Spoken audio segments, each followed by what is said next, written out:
Ladies and gentlemen, welcome to the content patch for the 18th of Feb 2013. My name is TotalBiscuit with today's gaming news and comments. Coming up in the show, a large press event for Bungie's Destiny project reveals a bunch of new information. We'll go into that. The PlayStation 4 will be able to stream PlayStation 3 games, according to a report published by the Wall Street Journal. Gas-Powered Games has been purchased by Wargaming.net, and Virgin Gaming's executive on the subject of sports games and eSports. So we've known about Destiny for a while, Bungie's upcoming game, but we haven't really had too much of an idea of what it's actually all about. Now, there was a big press event recently, and it's now been pretty much unveiled, or at least in some respect. So, what we know is that it's going to be a game published by Activision. It's going to be targeted at current generation consoles, that being the 360 and the PlayStation 3, at least initially, and it will be a so-called shared world FPS. Now, for some reason, they've made this claim that it's not an MMO FPS, and yet haven't really provided any reasoning as to why, which is very odd to say the least. They're calling it a shared world shooter, but they didn't really give a reason at all as to why they weren't just calling it a straight-up MMO FPS, other than the fact that it has no subscription fee. Well, currently there are no other MMO FPS that also have subscription fees, unless you count the old Planet side. So honestly, I feel the distinction is very much for marketing purposes more so than anything else. I can't really think of another reason. They want to press on people the fact that their forthcoming game is unique. But, of course, I'm not really seeing a huge amount of that in the initial information. And the main problem with the initial information is there's barely any of it. This is a whole lot of stuff that actually says nothing at all. So in the actual press event, all of the press that went there said they were shown no gameplay footage whatsoever, which is very odd for a project that's been in development for several years now already. You'd think they'd have at least something they could show, even if it wasn't playable, but it would appear that that is not the case. So the only thing we've really got to go on is a couple of seconds of pre-rendered in-engine stuff, as well as a bunch of analysis of concept art, and this big trailer with some really nice narration in it, but once again, it is only still art being shown in this actual thing, as well as a little bit of pre-rendered stuff. So it's very hard to really discern all that much about it. Now, what they're claiming is that it melds genres and that it's a persistent online shooter with no subscription fee. If I'm totally honest, it sounds a lot like Firefall, or at least what Firefall could become if they actually get the game in decent shape. Right now, it's not really delivering on its promises in the beta, but it sounds like more of a sort of open-world game whereby you're taking up quests and you're doing stuff, and you're doing it with a standard first or third-person shooter combat system, which is pretty cool, don't get me wrong. I mean, there's a lot of possibilities there, but it doesn't seem like it's something that's really all that groundbreaking. It may certainly be for consoles. It's not something that you get an awful lot of on consoles at all, but for PC users, they have kind of seen this before, although I have to say that it hasn't really been executed all that well as of yet. There's been games that have tried to dip into it. As I said, Firefall is probably the latest example of a game that tries to do a lot of PvE stuff and do a lot of open world stuff with a shooter and also be permanently online. They did mention the possibility of space combat, which is certainly something I'm interested in, although all of this was kind of a big piece of speculation that was put out there as they were describing what they think the game might do to all of the assembled press. This is one of these weird cases where we have what appears to be a huge information blowout, and in reality, nothing has been told to us whatsoever. So this is one giant piece of marketing as far as I'm concerned to start to build hype. Indeed, a big link on the Bungie site goes all the way to Amazon to allow you to pre-order this game, which currently has no release date, and you have seen literally no gameplay footage of whatsoever. In fact, if you wish, you can even buy Destiny hoodies, ship posters, fridge magnets, a limited edition Fallen lithograph, which is $150, I might add. Right, yeah, okay. Okay, guys. I think you may be jumping the gun just a little bit here. We still don't really know what the game is. Now, there's a lot of speculation over the actual multiplayer and the way that it's going to work, and of the various articles I've read on it, there would appear to be some conflict or misunderstanding. Again, not surprising if they don't actually have these details in stone.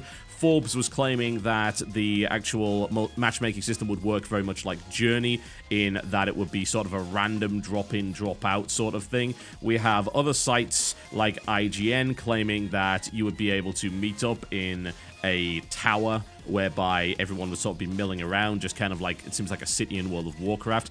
So who the hell knows at this stage? Difficult to say.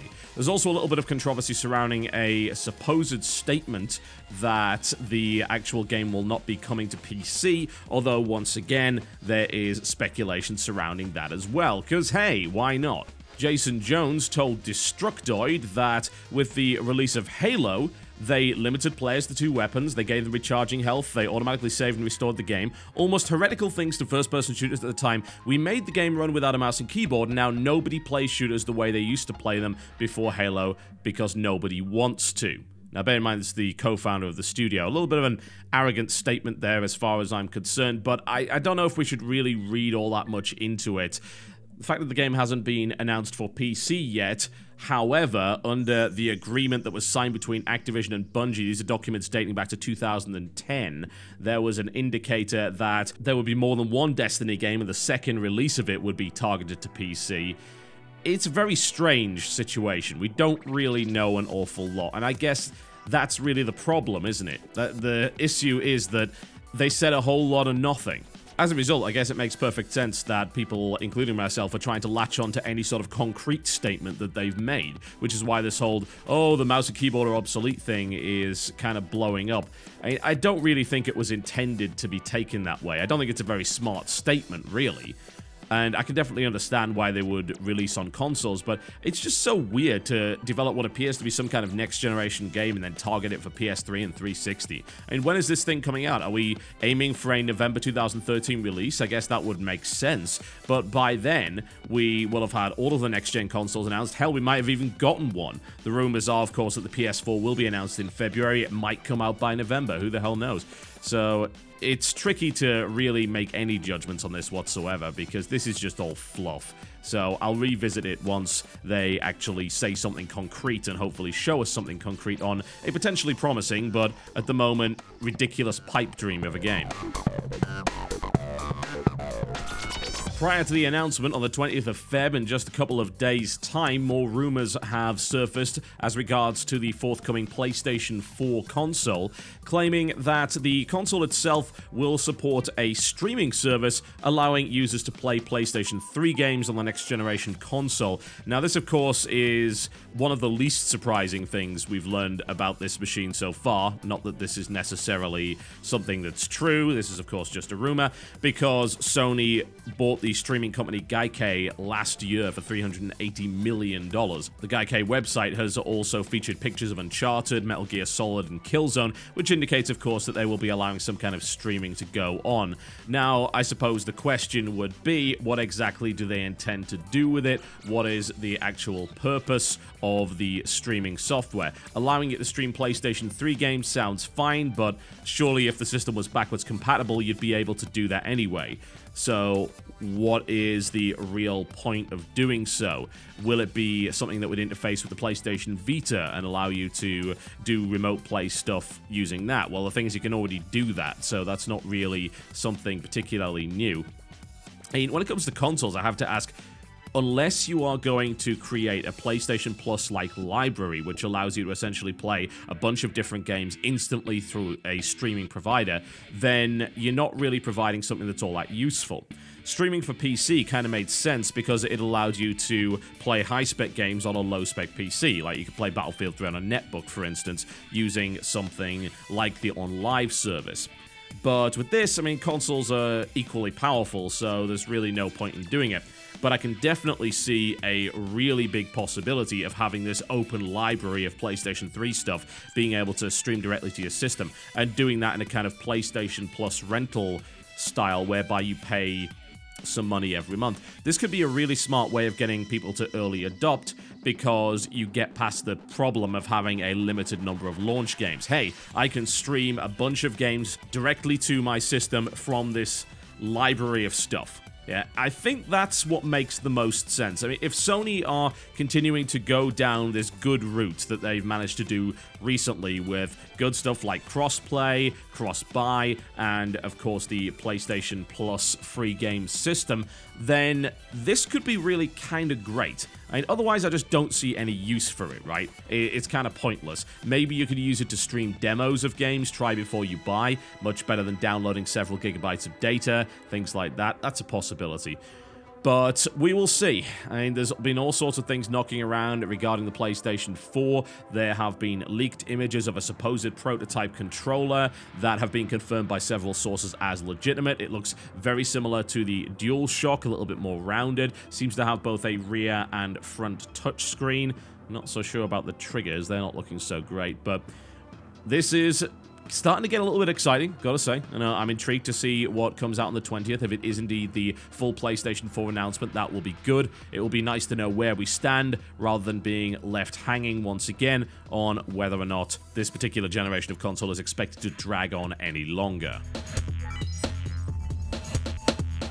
Just a few days ago, I spoke about the cancelled Wildman kickstart of Gas-Powered Games and the uncertain future of the studio. Well, we now know that the company Wargaming.net has decided to purchase Gas-Powered Games in whole and will be keeping the studio open with its usual staff and the management of Chris Taylor. Speaking to GamesIndustry.biz, the CEO of the company, who goes by the name of Victor Kisley, said, "Gas-Powered Games' heritage and development pedigree shows us just how valuable an addition Chris and his company will make to the Wargaming family. Gas-Powered Games has a long track record of providing incredibly engaging AAA gaming experiences, and we can't wait to start working with them." For anyone that doesn't know, Victor is perhaps one of the jolliest CEOs I've personally had the pleasure to meet, and I'm fairly sure he'd been drinking at the time, which is entirely understandable and reasonable. Games expos can be very stressful indeed. This is, of course, not the first company that Wargaming has acquired recently. They just picked up Day One Studios, which is a company that ported the Fear and Fracture games to consoles, as well as Big World, who make engines. So I'm intrigued to see exactly what's going to end up coming out of this.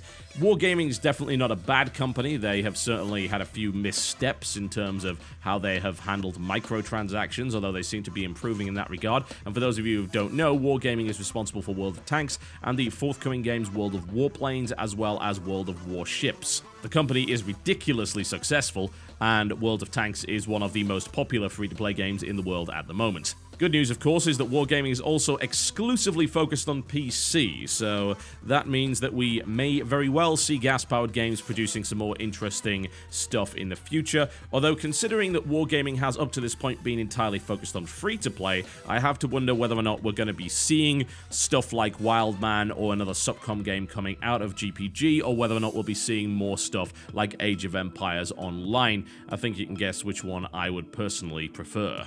Regardless, it's good news that GPG is not going under, and hopefully things will go very well for them. And finally, the exec of Virgin Gaming has spoken on the subject of eSports and sports games. The kind of curious combination, I suppose. Speaking to Forbes, the exec by the name of Wim Stocks said the great thing about an event around FIFA, NHL, or NFL is that people that watch sports understand what's happening in these games. They might not if they're playing a game of Call of Duty or StarCraft 2. Laymen are not going to understand nearly as well in that kind of competition compared to a game that is sports related. It makes sense in a very organic way. Now, the article that I'm pulling from here is an article by VG247, who in my opinion kind of misrepresented what they said. The title of this article says, "Sports and esports make sense where shooters and RTS don't." That's sensationalist. That's not actually what they said at all. But the point was that if you do a tournament with sports games, then people that are not really into gaming can watch it and kind of understand. And you're right. I mean, that is definitely true. However, I think the question is, do people really want to? You see, here's the thing about sports games. I understand why people play them, don't get me wrong. But the thing about spectating sports is that there's a hell of a lot of real sports to spectate. Like, good stuff with proper production values and big-name players and all sorts of great stuff going on. That realistic, physical, real-life feel that comes from, oh, I don't know, real life. That seems like the kind of thing that sports fans would watch. Would they tune into a virtual sports tournament? Somehow, I'm not really seeing any evidence of that. Now, Virgin Gaming did start this big tournament surrounding FIFA, and it was even streamed as far as I recall, although it wasn't anywhere near as popular as stuff like League of Legends or StarCraft 2 streams.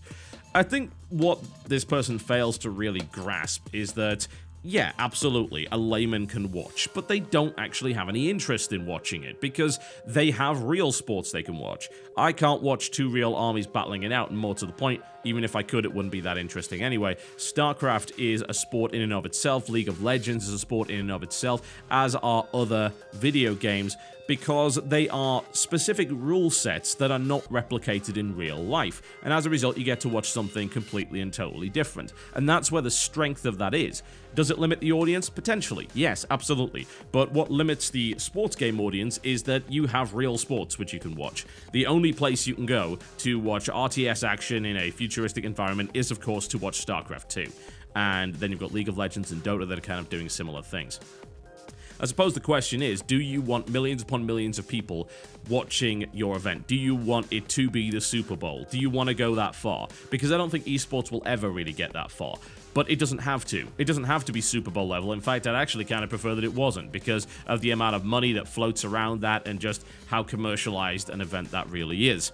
You can have a completely successful scene with just, quote-unquote, 200 to 300,000 concurrents, like, say, how League of Legends is getting right now, or about 100 to 150,000 concurrents, like how StarCraft is getting in its biggest events.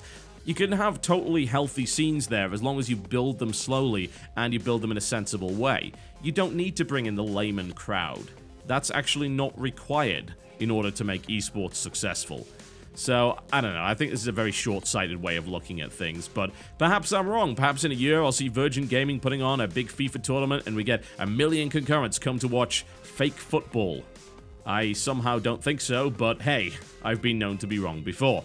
Okay, folks, that's me done for the day. Thank you very much for watching the Content Patch, and I will see you next time.